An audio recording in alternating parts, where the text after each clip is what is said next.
a topic that might unsettle the media fraternity. Who do we answer to when we go off track as an industry? Some sections of the media are always being accused of being biased in favor of or against certain political leaders, portraying some leaders as saints while others as villains.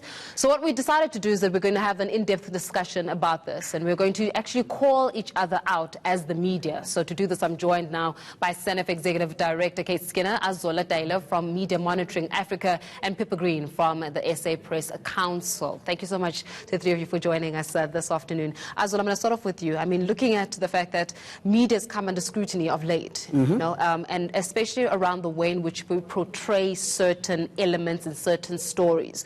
Do you think we're biased? That's a very difficult question to answer, but what I can begin with is that with the rise of social media, you know, the space has been very much democratized. So the audiences no longer rely on, you know, right-of replies where they write to newspapers. They can quickly go to social media, you know, and sort of counter any narrative that media practitioners, journalists, and everyone of us to counter that narrative. So it's very difficult to say that we're biased. I mean, recently we did research around elections, and we checked all media houses in terms of how they were covering political parties and political leaders. And we found that the media didn't do much of a bad job in terms of biasness, you know, in terms of who they accessed and whatnot. But there's also some sort of a nuance when it comes to biasness, framing and presentation, which is much deeper and not necessarily naked to the naked eye. For a lot Here's something that is very unpopular that we're going to speak about. Kate, a lot of times, I mean, let's refer back to the elections. Some politicians were referred to, and you know what, it's also the way in which we utilize illustrations, right? It's the way in which we utilize, whether it's in print, whether it's even here on television, the way we illustrate certain faces. Some political figures have got frowns and scowls on their faces, right? While others are smiling and they're happy and they're smooth, because that plays in within the psychology of it, right? So why, if we're not biased, if it's a difficult question to answer, by the mere portrayal of the certain political parties against others or political figures against others says something about the way we feel about them. Yeah, absolutely. So I think that what's important is to actually be very clear about what particular journalist backgrounds are. So one of the things that we've been talking about as SANEF is just that absolute clarity around and basically putting the information out there about, you know, what is your background, you know, and people do have different backgrounds and different political persuasions. But I think the kind of transparency and honesty around that, I think, is what's important. Are we transparent enough, Pippa? Well, you know, at the Press Council, which runs the Ombudsman's office where I am, we tend to deal in facts. So although there's often a perception of bias, there is a press code which most of the mainstream newspapers and many of the broadcasters who publish online subscribe to.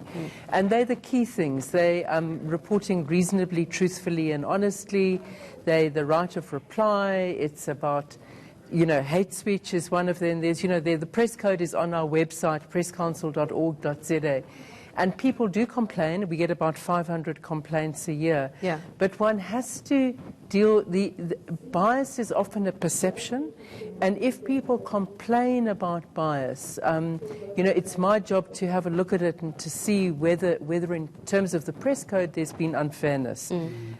It sometimes happens that politicians, I've just recently, or about a month ago, did a ruling on Zizi Kodwa, who complained about bias in a News 24 piece. And the Judge Ngwepe, who chairs the appeals panel, upheld my ruling on the grounds that he was a public figure and has to be able to kind of take a little bit more flack. But the point is that the Office of the Ombudsman is open for any member of the public to complain. That said, I think that the bias is more in what we don't cover. I think it's that we tend to be a country the media is quite obsessed with politicians, and we don't really go outside of that circle to cover environmental stories, science stories, stories in rural areas, stories about poverty, and that's my issue. I think politicians have got a fair shake. You mentioned a very interesting point, Pippa, the fact that we tend to focus a lot around politicians. And then my question back to you, Azola, will be, specifically, do we focus around politicians because they're not necessarily the ones that are funding us as media agencies? In other words, significant portions, right, of media houses are also funded by private sector. So if you focus a lot on private sector, how do you report on the mouth or the hand that is feeding you? Feeding you, yeah. Definitely. I mean, that's a big question around media and credibility, that the media is very much silent when it comes to malfeasance in the private sector, which media is largely owned by. But when it comes to graft in the public sector, it becomes a whole different story. So definitely we are a country that is obsessed with, personalities, particularly political parties or political figures, so to say. And I guess that would also be one of the reasons would be that these are public representatives, so that people who are elected into government, so therefore they have to be looked at critically by the media. But then are we not giving them private sector a scapegoat? Because here's the thing I'm going to go into, but when it comes to public sector, we say they are corrupt. When it comes to private sector, it's collusion and it is white, you know what I'm saying? It's accounting irregularities. It is the maintenance aspect of it. Even the way which we word things, we don't say that they are corrupt. We say that they're colluding. We don't say that they are actually, this is illegal. We say that there are certain indiscretions. The way in which we use it in the English says something about who owns the media. Yes. Look, I mean, I do think that is absolutely correct, that we are much, much harder on the public sector. But often people say that the reason why you have to be particularly hard on the public sector is because they represent us. They're using public money. They're not a private institution. But I still absolutely agree with you that particularly in terms of corruption stories, the issue is it takes two to be corrupt. Government is not corrupt on its own. It's corrupt with the private sector. And you're quite right that I think that, we're not hard enough on the fact that that's how corruption works. So I think that's important. But I want to just point out the issues, some of the things around bias. Now, of course, we get constantly told as a media that we are biased. But what is sometimes a bit worrying is that organizations and people don't go to the structures that exist, such as the Press Council and the BCCSA, which is the Broadcasting Complaints Commission of South Africa. And what we're saying as SANEF particularly is that these are very important bodies, and we believe that if you've got particular facts, particular evidence, it's not particularly helpful to just put that sort of narrative out there and make everybody feel very upset about it, but not actually go to the structures. And so what we keep on pushing is, when you are unhappy about reporting, go to the BCCSA or go to the Press Council and lay your complaint and put that evidence out there and test it. And that's... I must ask you about innuendos here, Pippa. I mean, we're speaking about how we don't necessarily report on private sector accountability as much as we report on public sector accountability. And then it has to go back, because we have to take it a level deeper now, because you have to go into who's in the public sector versus who's in the private sector, right? Then it's going to start covering issues of race now, because when you look at who's majority at the top echelons of leadership in private sector, it's white males. Who are in the top echelons of public sector, it's black leaders. So in that sense, are we then not propagating a stereotype in this country that black leaders are actually incompetent, while white individuals or who are leading the organizations in private companies are actually colluding? Well, I think that's partly true, but I don't think the assumption is completely true. I think that the work that was done on Steinhoff was outstanding by Rob Rose, the investigative work that was done on that, which is one of our biggest corporate scandals.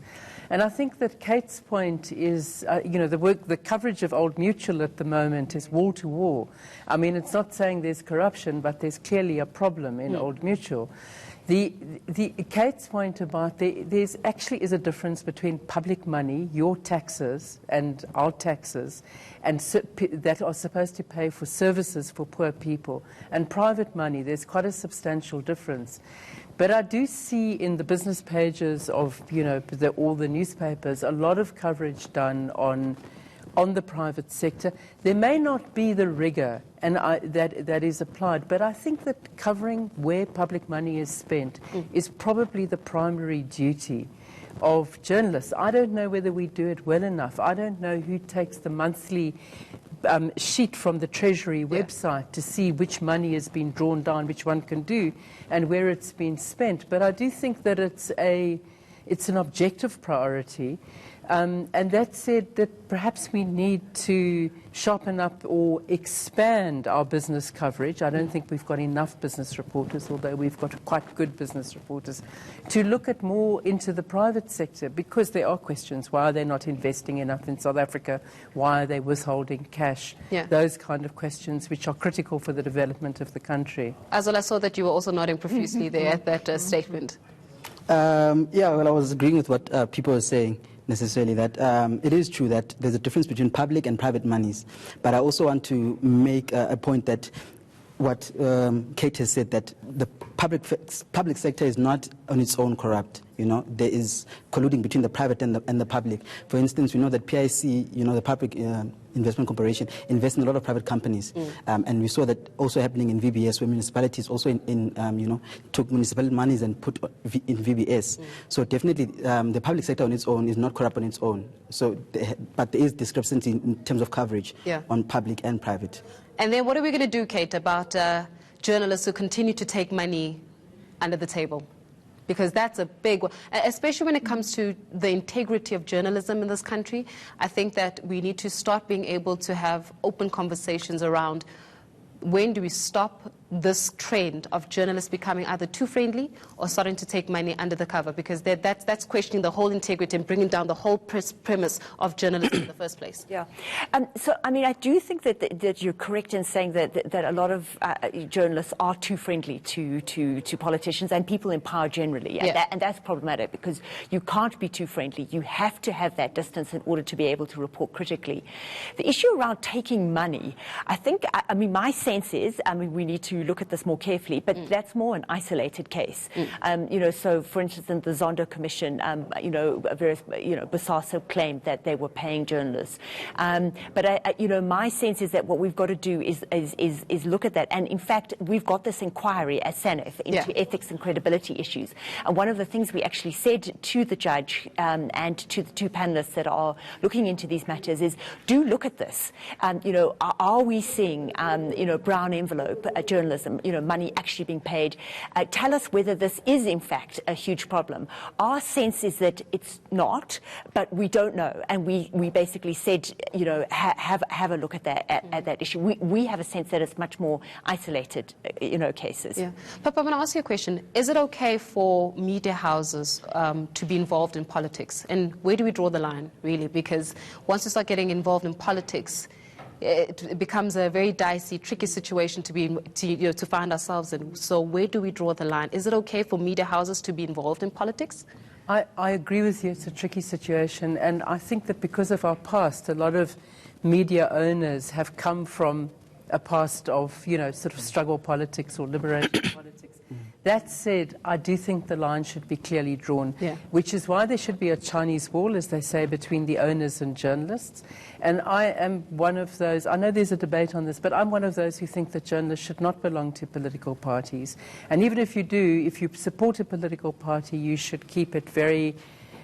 you really shouldn't display your colours, as it were, in public. And the reason why is quite simple. A, you need access to a broad range of people. And B, it's about your credibility. And credibility is everything in journalism. So they have to know that what you write is more or less the closest approximation of truth that you can find. Sometimes we won't get it the whole truth.